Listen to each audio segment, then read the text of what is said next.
dernière, 3, Allez, on 2, sort tous. 1, et un petit sourire, puis vous pouvez faire les fous si vous avez envie. Une petite photo pour immortaliser un grand moment, celui d'une journée passée pour ce groupe d'agriculteurs de Sainte-Rose sur le site de l'Arme et Flore à Bas-Saint-Martin à l'occasion des rencontres agrofertiles. Un rendez-vous important des professionnels du monde agricole réunionnais, désormais bien installés dans le paysage local.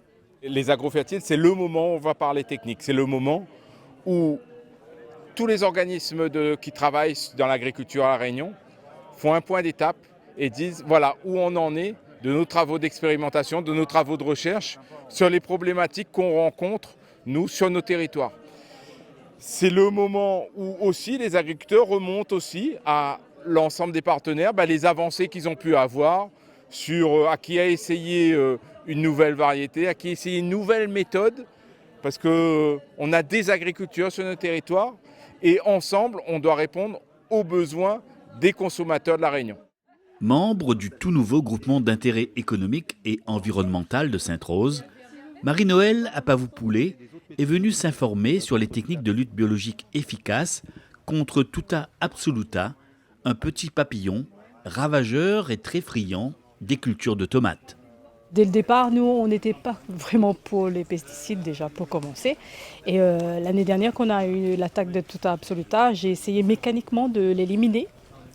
À la masse, c'est pas possible, quoi. En fait, au début, on arrive à la canaliser en effeuillant, en ébourgeonnant, en brûlant, enfin tout ça, en mettant à l'extérieur. Mais à un moment donné, la Tuta, elle prend le dessus et elle entre dans les fruits, elle fait ses galeries partout, dans les fleurs, partout. Donc à un moment donné, j'ai été dépassée et j'étais obligée d'enlever la culture, tout simplement. Hein. Donc on a tout perdu. Moi, j'ai calculé, j'étais à 50% en moins que l'année d'avant, quoi. Hein. Donc c'était une grosse perte. Une situation catastrophique qui a poussé Marie-Noëlle à adopter des solutions de lutte alternatives en utilisant notamment des insectes auxiliaires, des techniques biologiques efficaces que l'Arme et Flore teste en vraie grandeur dans ses serres. Voilà, on a travaillé sur la lutte biologique sous serre en fait, mais il y a deux ravageurs qui freinent un peu l'utilisation de la lutte biologique, que sont un papillon de nuit qui s'appelle Tuta absoluta et une punaise qui s'appelle Nesidiocoris tenuis. Et donc à travers nos essais de lutte biologique et de piégeage, on arrive à contrôler ces deux ravageurs.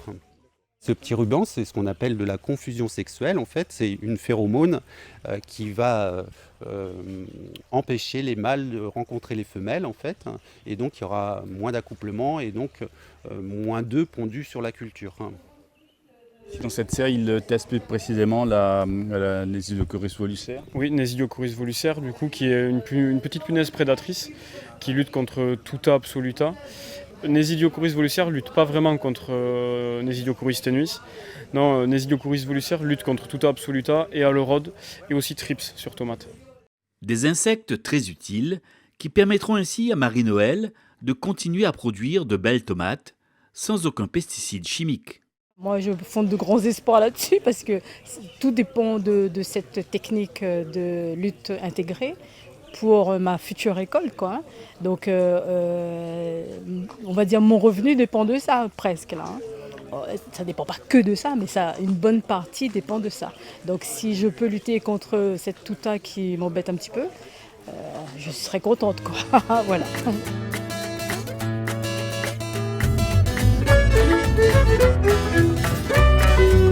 Durant ces 2 journées, c'est un véritable village qui a pris place sur le site de l'Arme et Flore à Saint-Pierre. Un village où l'innovation agricole est mise en avant à travers de nombreux ateliers et démonstrations. Objectif, développer et présenter des solutions pour une agriculture durable. Oui, une agriculture plus durable et en même temps, avec le retrait des molécules phytosanitaires, il faut remettre des équilibres en place sur nos exploitations. Ce n'est pas une science exacte, c'est quelque chose qui se fait par petites touches.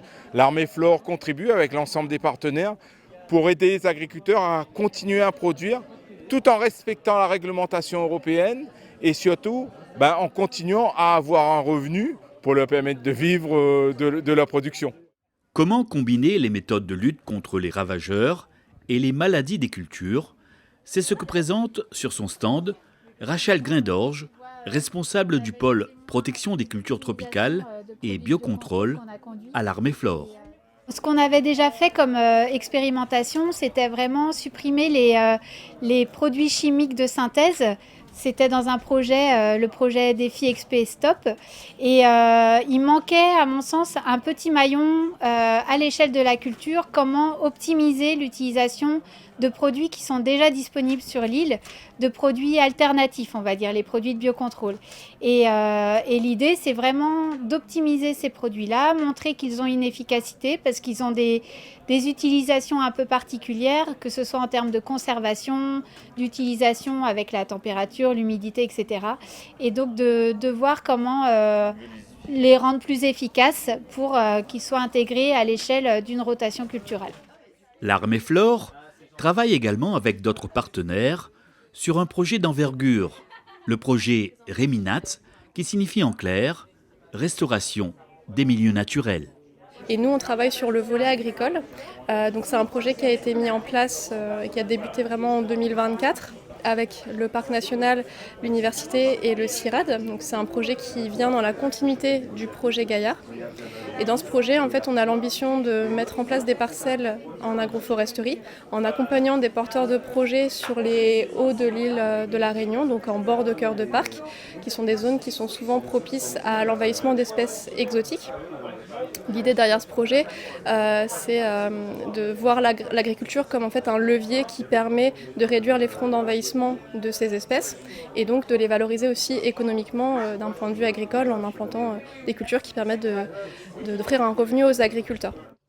Dans un autre domaine, le CIRAD vient de rééditer le guide Advent Run, un ouvrage précieux pour la reconnaissance des nombreuses espèces de mauvaises herbes nuisibles aux cultures. Depuis toutes ces années, il y a des nouvelles espèces qui sont apparues.